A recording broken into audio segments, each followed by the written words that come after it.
Hello and welcome back to another weekly planning video. If you watch my other weekly planning videos, you will know that I have struggled with decision fatigue since becoming a mum 1 year ago to twin boys, and I'm trying to find ways to simplify my life in order to get back some natural intuition that I've definitely lost due to all of the micro decisions that I have to make every single day. So this weekly planning is one of the things that has helped me the most to not feel so much brain fog and decision fatigue as I go through my week. So I'm going to talk you through how I plot out everything into my diary. So I type it out on Notion first. I use Notion to keep track of my to-do lists and things. So I type everything up in there first, and then so it's easy to sort of chop and change and move around. And then I write it into my paper diary. And this paper diary stays on the breakfast bar here for the week. And I do end up chopping and changing things. Obviously plans change all the time, people cancel, days move, you don't feel like that meal that night, so you cook something else. So you can just cross it out and change it, and it's fine to keep changing it all the time, but at least it's like, it's a brain dump basically, so it's all here so you don't have to store it in your brain. So when you wake up in the morning, you can check this and you know exactly what you're doing that day. You can check it before you go to bed, and it just gives you a little bit more clarity. So last week I wasn't very well. I had a cold and I was solo parenting over the weekend with the boys, and that's when I would usually do this planning, and I didn't do it, and so many things went wrong. Firstly, some of the meat went out of date before I had a chance to get to it because I hadn't plotted my meals out. I don't know why I didn't do it. I just sort of thought, oh, it's the meals we do every week. I know what I'm doing. It'll be fine. And it wasn't. And then we missed a vet appointment, which never happens to me. That's never happened. I knew I had it that week. It was on the calendar and I knew I needed to move it, but I didn't move it. And then the vets called me and they were like, where are you? And yeah, so really not ideal last week, and I'm not making that mistake again. So what I start by doing is looking at the events and things that I have on the calendar. And I will plot them in.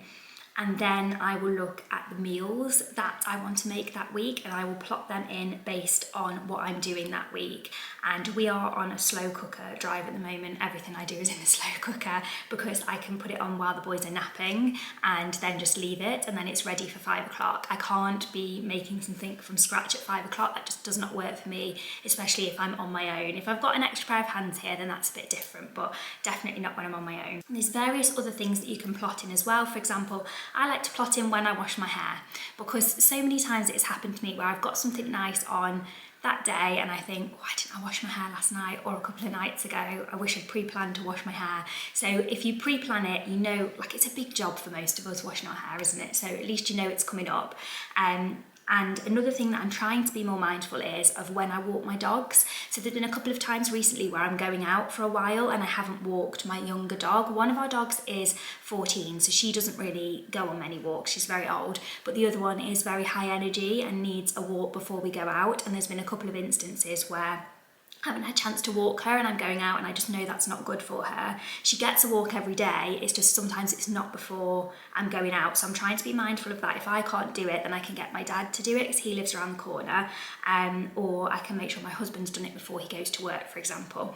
So I'm plotting in dog walks, plotting in hair washes. Outfits is the other thing which I'm not really planning in at the moment. I'm not doing anything fancy enough to have to think about my outfits, but sometimes with the boys I do that if we're going to like a grandparents or a great grandparents, and I think, oh, I'll put them in some really cute dungarees because they like to see that, or something that they brought them. So yes, outfits is another one that you can plot in. Basically anything that you have to think about in the week that is like a weekly occurrence or a daily occurrence and stressing you out having to think about when you're going to do it or how you're going to do it, plot it in. And then the second half that I tend to plot in is the FlyLady zones, which is a system I follow to keep on top of the house. So I'm going to go through first with you what I'm plotting in for meals and events and things, and then I will move on to FlyLady in the second half. So on Monday we have the vet appointment that we missed. My husband will deal with that, but I'm going to write it down anyway so I can remind him. And the boys are at nursery and I'm trying a new meal that day. I'm going to do orzo chicken in the slow cooker. It's a recipe that I found. I'll let you know how I get on with that. We introduced a new one which was lentil, sweet potato and lentil last week or the week before. They really didn't like that, and that was completely thrown on the floor and rejected, and I had to make them peanut butter on toast. So we're not doing that one again this week. And then on Tuesday I have my mum here and I'm going to make my beef stew in the slow cooker. On Wednesday, the boys are at nursery again and I'm going to do spaghetti bolognese.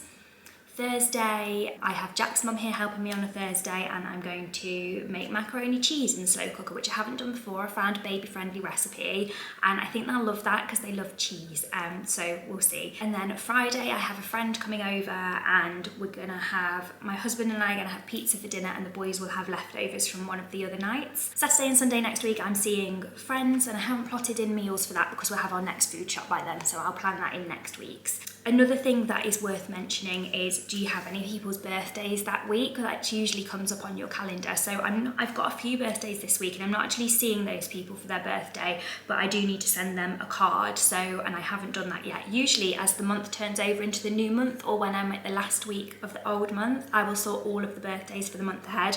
But because I wasn't very well, I haven't done any of that. So I'm gonna send those birthday cards, and I'm just gonna do them online and straight after this so I don't forget.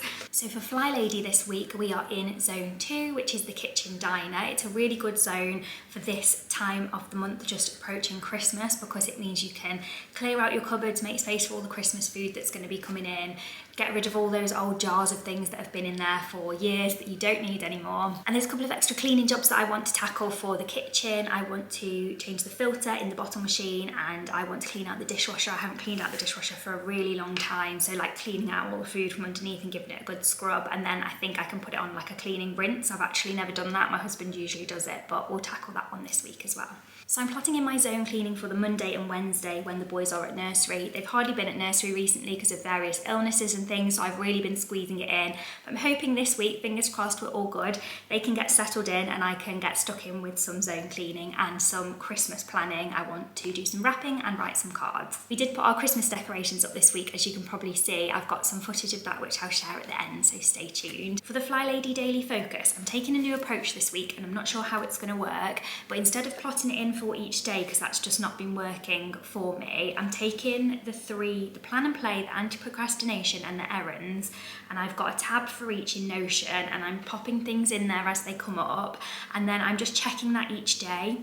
I'm going to see how that works for me, and I'll let you know next week. But with plotting it in for the days, I've just not been getting to it. So it's more of a case in this season of life when the babies are so young, as I get to it when I can, I'll check it when I can, and it might be on one day I can do all of them, but on the next day I can't do any of them. So we'll see how it goes, and I'll update you next week. There's one more thing that I wanted to talk about this week, which goes along with like the overstimulation of the brain. I'm really interested in how difficult my brain finds it to work since having the babies, and just constant overstimulation, I think, from looking after babies, but then everything else on top of that. And one of the things that I think is the worst for overstimulating our brains is our phones. So I'm trying to do a little bit of a phone detox for the rest of December. I will talk about it in more detail in another video, I think, but just to touch on it here, I watched quite a lot of videos for inspiration on how to dumb down your phone and things, but I think it was all a little bit too extreme for me. So I have removed all of the apps that I don't need or use, but there's quite a lot on there that I do still need. I think it's too extreme for me to take it down to just calls and texts. I really want the camera on there for taking photos of the boys. I know people say it's not nice to have a phone in their face all the time, and it isn't, but I really appreciate those memories. They change so quickly, and you can really cherish that in a photograph. So I'm not ready to let go taking photos. And I need, like, the heating for my house is on my phone. All my banking apps are on my phone. The app for nursery is on my phone. What else? My washing machine is on my phone.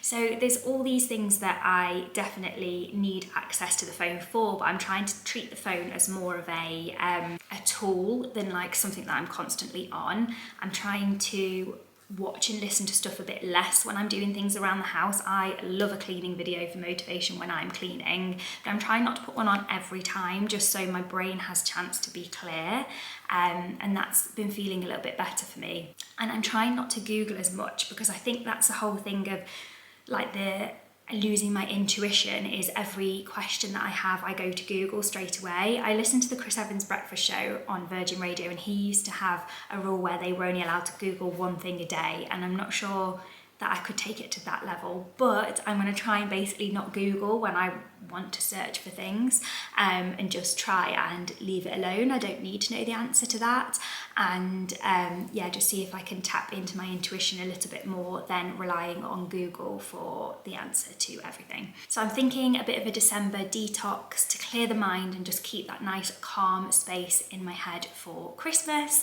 I'll let you know how I get on. I hope you're having a great December. Thank you so much for watching and following along. I'm hoping to do more clean, declutter, FlyLady zone videos, so do subscribe if you'd like to see more of that as well, and I will see you in the next video. Bye.